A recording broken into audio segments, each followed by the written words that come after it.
Take charge of your leadership development. Join our How to Take the Lead Substack community for bonus materials, exclusive content, and discussions that will challenge and change the way you lead. Visit howtotakethelead.com to find out more.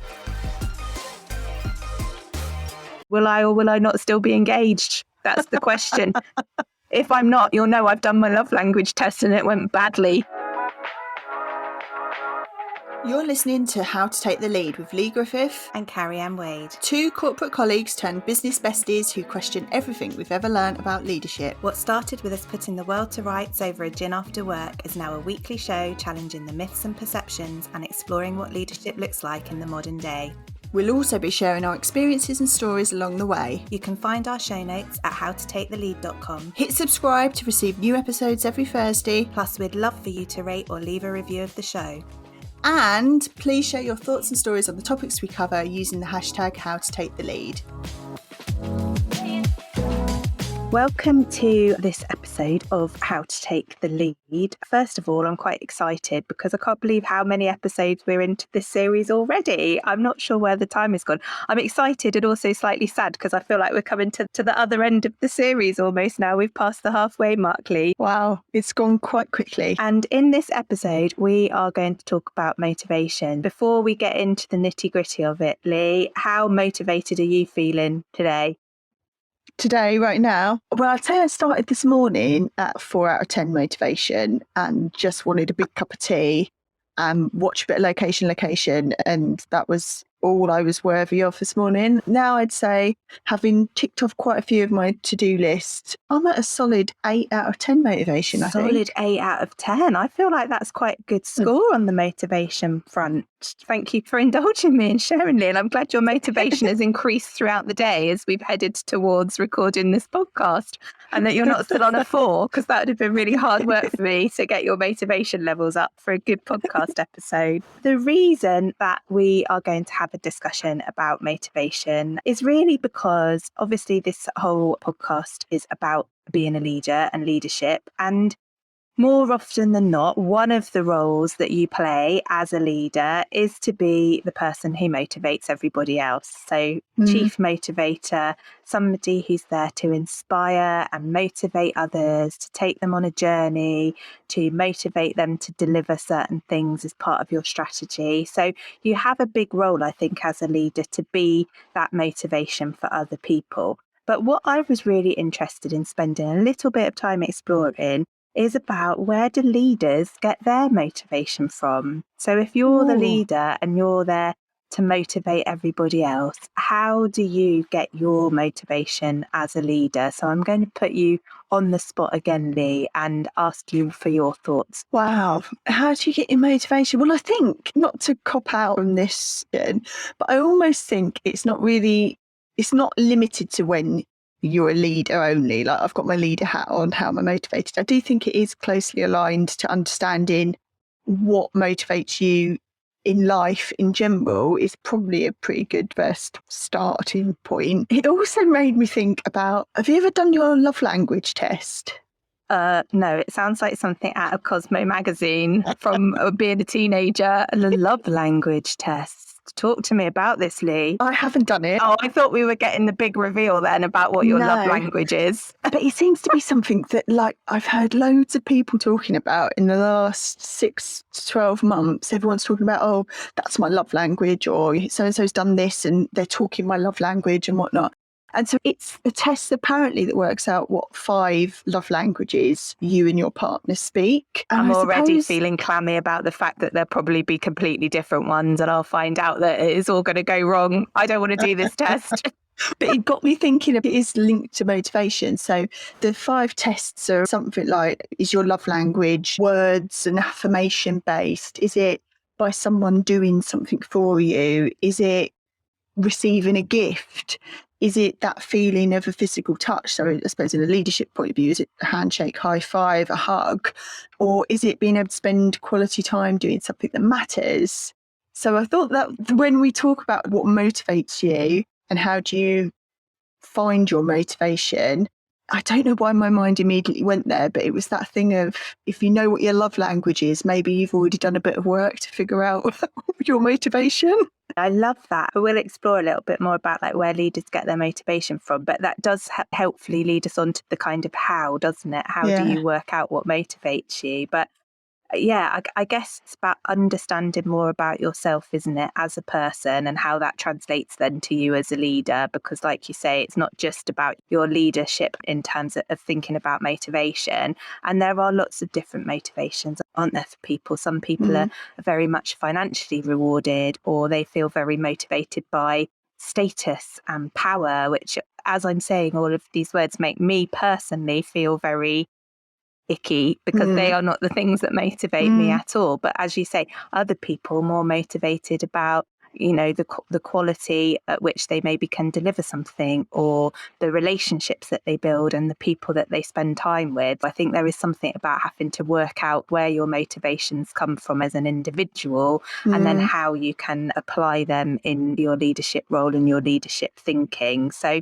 you've touched on it a little bit, Lee, about how do you work it out.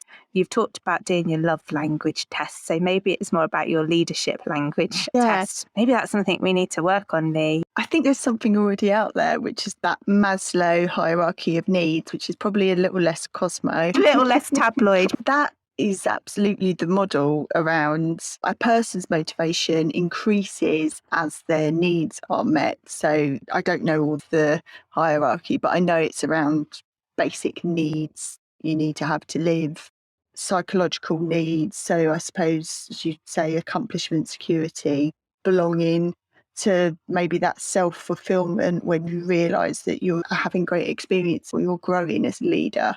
Yeah, definitely. And there was something for me when I was thinking about this, like how do you work out what motivates you? There was lots in there for me around what brings me joy in my leadership role, when and where and what are the times in my leadership life where I feel like I'm having a real impact. Where are those points where I feel like I've done a really good job? Because, and I guess it's really funny because when I reflect on that, I can probably remember more of those times when I wasn't in a leadership position where I could identify where I felt like I'd done a really good job, versus the times as a leader where I've probably felt that. And I don't know if some of that is about what you were saying around that feedback loop. Like, where are you getting that feedback from? Are you motivated by people validating what you've done, giving you feedback, telling you that you've done a good job? So I think it is really important to start to think as a leader about what actually does motivate you and how you can define that for yourself so that you can factor that into the way that you work. Yeah, but I think it links back to your bigger vision and purpose, and we all have them as individuals, and we've spoken about them in past episodes. I think once you understand that why and the big picture of what you're trying to achieve, it can make it easier as a leader to break that down and go, right, well, if this is a step towards me achieving that, that might be my motivation, for example. Yeah, absolutely. And I guess as we've been talking, there's been something for me as well around, you talked about like getting your needs met and how you work through that hierarchy of need in terms of fulfillment and motivation. And I think sometimes as a leader, it can be, I don't want to say easy, but I think you can sometimes feel guilty about wanting to have your personal needs met as a leader as well. Because again, I think that ties back to like, it's your job to help everyone else get what they need from you as a leader. But actually, sometimes you can neglect what you might need. And I think then when you start to think about it, there'll be certain people in leadership roles who maybe feel a bit guilty for thinking, actually, I'm not getting what I need at the moment to motivate me and energize me. And I need to think about doing something differently to do that. And I think sometimes it can come with that kind of that guilt or that sense of, well, I'm the leader, so I don't deserve to take that time away from other people to focus on what I need. I have seen the other flip side of that, where there are leaders that think nothing of but themselves and don't think about it, where they're ego-led leaders, and they absolutely are always striving in the pursuit of their ego being boosted, and that's what motivates them to the pursuit, that they're not thinking about the motivation of their team. So I do think as a leader you've got to get that balance right. So a helpful tip there, I think, about how you're working out what motivates you, you also need to be thinking about the impact you're having on other people and how that comes across when you're thinking about that. So balance, I think, was a helpful word to mention there. I also think that there is something about what motivates you might not be what motivates other people in your team. And I know that I'm less bothered by words, for example. I love a gift, love spending time doing things with other people and doing things that I like. And I'm a completer finisher. So I absolutely love the tick of a box and that satisfaction of a job being done. But recognising when I was a leader that my team perhaps do want the words, don't want the gifts, don't like finishing stuff. So that's part of the balance as well, isn't it? Yeah, absolutely. And I think we have probably mentioned this before around, some people respond really well to being thanked, whereas other people don't want that because they're like, I'm just doing my job. So don't keep thanking me for it. Give me more money. Yeah, I want money. I want an extra day off, whatever it is. Or some people want change, different projects to be part of. So there is something as well, I guess, about working out what motivates other people as well as what motivates you, and not being so stuck in your own motivations that you neglect the needs of other people. So I think that's a really important point that you raised there, Lee. And we have mentioned with that point that some people are motivated by validation and by gratitude. And I guess often as a leader, you don't expect to be thanked, as it were, for the job that you're doing. I think that can be a natural bit of the territory as a leader, that you shouldn't expect to be thanked or being told that you're doing a good job. So I'd just be interested to hear your thoughts about if that is part of what motivates you as an individual and you are in a leadership role, how do you manage that motivation for yourself, and how do you deal with the fact that you might not always get the thanks and the praise that might normally motivate you? Yeah, it's a hard one to reflect on in some ways because that doesn't motivate me. So I can only assume what it might feel like if you don't get that. What I found interesting was I read somewhere, it might have been when I was doing some studies a couple of years ago, that 75% of people are motivated by what they don't want rather than what they do want. So I would say maybe the thing for someone who's perhaps getting that type of feedback is to flip it the other way and think, well, at least I'm not getting negative feedback and not being told that I've done a rubbish job or whatever. Yeah, absolutely. And I think you were talking before as well about how you can consider the needs of your wider team and how that links into your motivation and their motivation. And I think there's something for me around that sort of gratitude, thanks piece that, like you say, not quite flipping it to what you don't want, but maybe just reframing that to be about successes and actually creating a culture within your team and organisation where you do celebrate successes and you do talk about the things that have gone really well.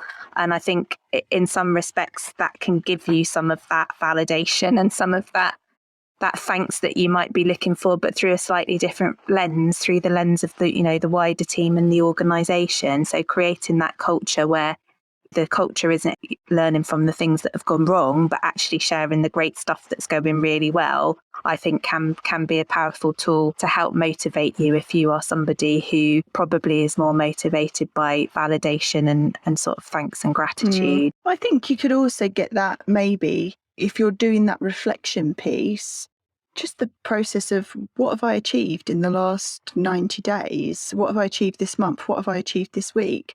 And they might be, if you seek the evidence to back up the question that you're asking, you might find that there are opportunities you've missed where that reward has come to you and you haven't quite picked it up. It might be the thanks that the team received for a job well done. And then you reminding yourself, well, I lead that team and the team are in the shape that they're in because of how we're all working towards this vision. If you remind yourself of the bigger picture, and you've broken that down into the small steps. Each small step, you can remind yourself, we're one step closer to that. And that sounds really cheesy, we're one step closer to the big vision. But actually, if you can evidence things in different ways, it absolutely will show the progress that you're making.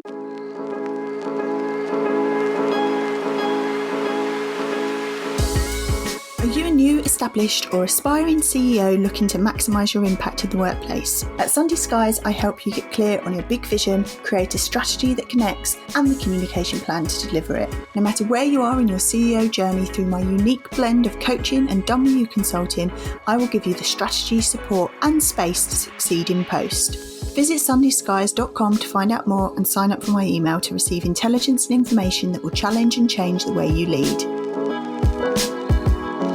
If you're enjoying this episode of How to Take the Lead, please hit subscribe and why not leave a review or rating.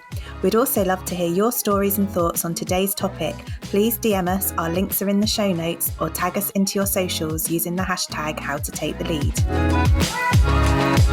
I guess for me, there's something as well about leaders who have maybe been in their leadership position for some time. So maybe you've been in your role for a long time, you've been in the same organisation for a while.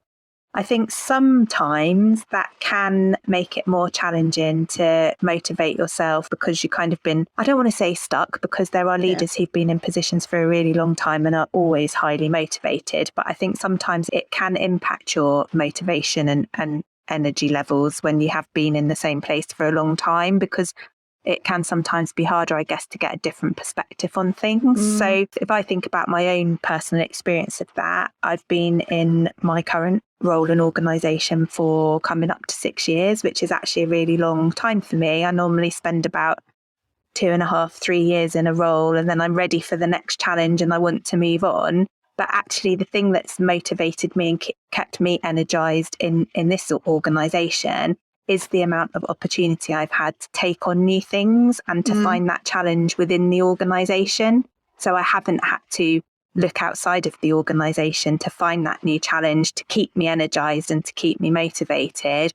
I have actually had the opportunities to take new things on into my portfolio as a leader, which has stretched me and given me personally development opportunities. I've been able to get involved in different pieces of work and programs that perhaps I normally wouldn't have been able to in previous roles that I've been in. So for me, I think that's what's kept me motivated and energized, even though personally for me, I've been in that place for what feels like quite a long time, given my kind of career history. So I'm just interested to hear from you, Lee, about, what are your thoughts around how you re-energize and re-motivate yourself if you've been in the same position quite some time? For me, it's all about exploring and recognizing the root of the feelings that you have. So yes, there are going to be mundane jobs that we all have to do, which can be really uninspiring and demotivating. And I know certainly there are things that you have to do every year. You're like, oh my God, we've got to do this thing again. We've got to do this report or that event, or I've got to promote the same thing. And it just feels like your groundhog situation. Yeah. But that's life. You just have to deal with it. Then there's the bit around recognizing your own body and yourself. And I know my energy and my motivation wanes at different parts of the month, for example, linked to my cycle. And I've got absolutely no motivation to get dressed, far less thinking about motivating other people. So I know that and I plan for that. I reduce my FaceTime and my meetings with other people. And I know it's a phase and soon enough that energy is going to shift again. And then the kind of third element I always think about, is this a motivational issue or is this an ability issue? So is this something that if all the barriers were removed, would I do something different? And if I would still do it, then I know it's not a motivational issue. But if all the barriers were removed and I still wouldn't take that action, I know that it's a motivational issue, if that makes sense. Yeah, I think that's a really interesting take on looking at things, actually, motivation versus ability. And I think the difference is the sum of all those feelings and how long that carries on, because you're always going to have ebbs and flows of how motivated that you feel across all those three reasons, whether it's elements of the job you don't like, whether it's your body and tiredness and fatigue, or just the cyclical way of things work, or that ability versus motivation. But if that feeling drags on, or perhaps you're noticing that you're feeling super energized and motivated outside of work, but when you're in work, you just can't summon it up no matter what, and nothing that you do is shifting it, then I think you've got big questions to ask yourself. For me, motivation is how much do you want something? How much do you want that job? How much do you want to finish that project? And so those are the types of questions that you need to start asking yourself if you're in that position of, wow, I've been here for a long time and I just can't get my stuff going. And personally, I got to that point in my corporate career where I was feeling burnt out. It felt never ending, same conversations and the same actions when I was at work. And then I had this really long commute that led to a really unhealthy lifestyle, which was impacting on my energy outside of work. So I had both areas combining, and there wasn't enough of a bigger picture motivation for me to keep going. And it got to a point where I knew I was doing a disservice to other people, to my teams, and more importantly, to the people that we were serving in my organisation, that I knew the only option for me was to walk away. And I think that's a really high level of insight, isn't it, to have in terms of where you're at in that particular role. Yeah. I think kudos to you for having that level of insight, for doing that reflection piece, because I think you do come across people who probably in the backs of their mind do know that that is where they're at, but they will just keep plodding on and plodding on for all different motivations, ironically, for them to keep doing that. Just need to pay my mortgage, don't think I'm going to be good enough to get another job somewhere else, don't know what I want to do. But I think it's really powerful and really insightful for you to share your own personal experience and journey around that, which I know you've done previously as well, because I think it helps people to do that reflection piece for themselves and really start to think about, am I doing something that matters and motivates me? And I think the selfless part of what you've described is the bit around saying, but I was not only doing a disservice to myself, I was doing a disservice to other people, because actually people weren't getting the best version of me as a leader. And I go back to my bigger picture why. The reason that I was working in and doing the job I did, because I was absolutely passionate about improving people's lives in a really cheesy way. But that was really important to me, and I felt that my team had a really important role to get the users' voices heard, to make sure that they were involved in stuff that was happening in the organisation and all that. So if I looked at it in a broad way, there should have been enough motivation in the bigger picture for me to keep going. But there just wasn't, because I was ground down with all those little things that were adding up for me. And it just didn't feel like I would ever get the balance right to feel like I was achieving that bigger picture that I wanted. And so I knew I had to step away and find it a different way. Doesn't mean my bigger picture's changed. I'm tackling it from a different direction. Yeah. And I think that's really interesting as well to think about it that way. And it's something we say probably nearly every episode of How to Take the Lead, around knowing your why, what's your purpose, knowing that bigger picture is a really important part of being a leader. So I think you've hugely demonstrated that in your experience in your journey so far, Lee. So you mentioned the ebbs and flows of your working life as a leader, and the fact that you're going to have bits of your job that don't always set you on fire and they're not the things that you enjoy doing. I think also as a leader, you might find yourself in a position where you're leading your team or your organisation through potentially a really difficult time, and potentially a difficult time that's not going to be over very quickly. It might be some sort of crisis situation. I guess the pandemic has been a really good example of people having to lead through a really challenging and kind of long-standing period of time. And I guess in those times it can be really hard to find your joy and your motivation in what you do. So have you got any tips for people around how they can approach being in that sort of space? Well, my only caveat would be, unless you're a person where challenge is super motivating, in which case you'd be thriving in that situation you've just described. I don't think you can put motivation perhaps in a single box, because it does mean something different to everyone. Absolutely. And right back to that, working out what motivates you and how you get motivated is clearly a really important part of that. And I always think about that when I think about communicators and my profession. There's always bits of it that I don't find motivating, but yet the bits that I don't like doing, there's always someone in your team that loves doing them. And for me, it's the media stuff. It's not my bag. I don't thrive on the challenge of media inquiries and dealing with journalists. I can do it, but it's not what brings me joy. It's not what motivates me. I have no people who that's their total thing that gives them such a buzz and does motivate them. So you're absolutely right.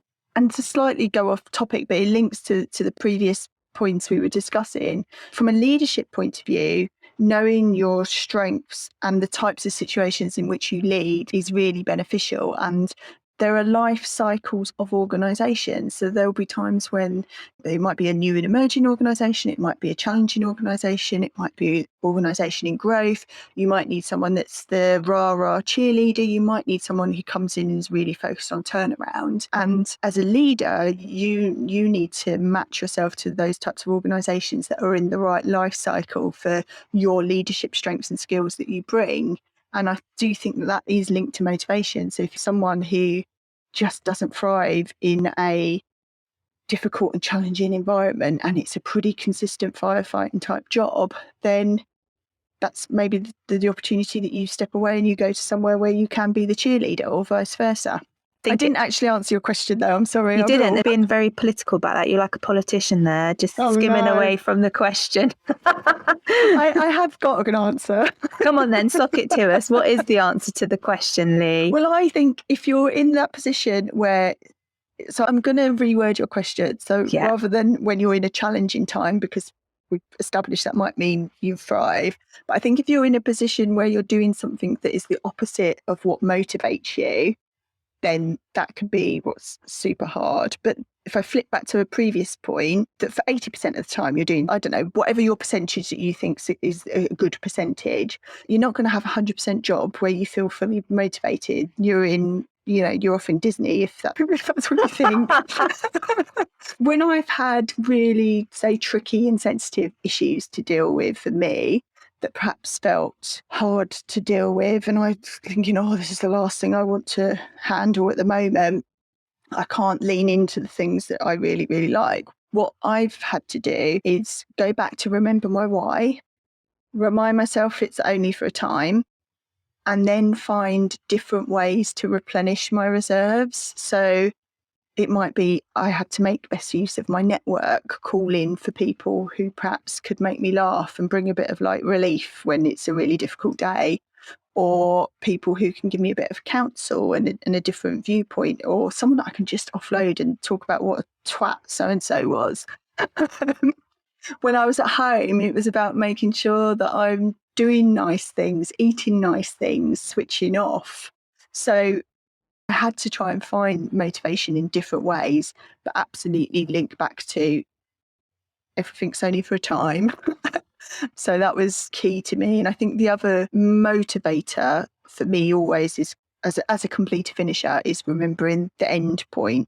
So what's the difference going to be, or what's it going to mean if I finish X, or what will it mean once we get through Y? And those were questions that I would ask myself along the way to just chunk it up and not feel like there's no light at the end of the tunnel. I love that. It's only for a time, I think, is a really good way to think about that when you are faced with those, maybe, like you say, the things that maybe challenge your motivation more than you'd perhaps like or expect. I have to say, I was slightly distracted through the answer to your question there, Lee, because in the back of my head, I was thinking, I wonder how motivated Mickey Mouse is and whether he has periods of time where he just can't find the motivation to be totally Mickey. I'm also very pleased that you shared some of what motivates you and how you've managed to find a way through those. You mean you're pleased I actually answered the question? So I think it leads us on to that point in the episode, which we do every episode, just around sharing some quick how-tos, which are a bit of a summary of some of our top tips and things that we've talked about. So Lee, top tip and a how-to, or more than one if you want, around how you can think about and stay motivated as a leader. Going back to your bigger picture why, so making sure you're always doing that check-in and reflection is a really important one. And I think that piece for me about, is it a motivational or an ability issue that you're struggling with, and trying to get to the root cause? Absolutely. And I think both of those will be helpful in the bit for me, which is around, do you actually really understand what it is that motivates you? Just seeking that clarity, I guess, on what brings you motivation and what can help to energize you, I think is really important. And I would add in a top tip, having listened to what you've said, Lee, about just considering the impact on others and just recognizing that what motivates you might not always be what motivates everybody else. And we are obviously talking about this as a leader, so you do have to recognize that impact and think about how you strike that balance for other people. So Yeah. So, yeah. You're going to be going off and do your love language test My now, love are you? language test. Well, I don't know. I'm intrigued to know what it is, but I'm also partly fearful in case my love language is something that, I don't know. I don't know what's going to happen next episode. Will I or will I not still be engaged? That's the question. If I'm not, you'll know I've done my love language test and it went badly. I'm not sure how motivated I feel to take the test. I feel just slightly scared about it, Lee. But yeah, I'm interested to hear from others if they know what their love language is. Brilliant. Thank you so much, as always, for listening to this episode, and look forward to chatting again on the next one.